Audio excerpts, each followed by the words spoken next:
Младост спря ли се за миг или само мен подмина?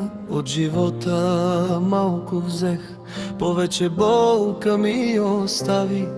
Сутрин ставам, вечер гасна, дните ми без цвят минават. Кичур бял в моята коса, шепне времето не чака.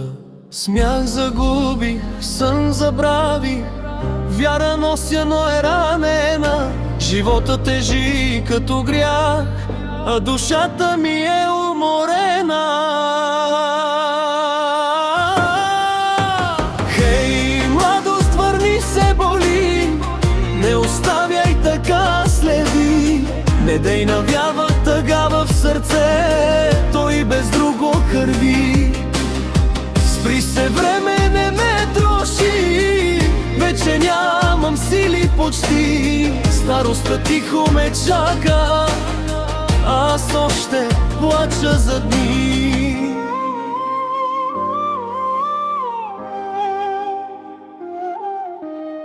Исмаил, братко, виж ме сега, двама мъже с една съдба.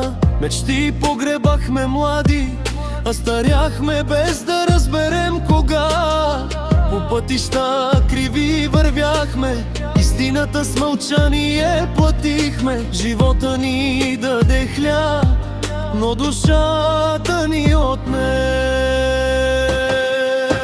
Хей, младост, върни се, чуй, гласът ми вече е чужд. Не дей навява тъга в гърди, тя ме дъми нощен и ден.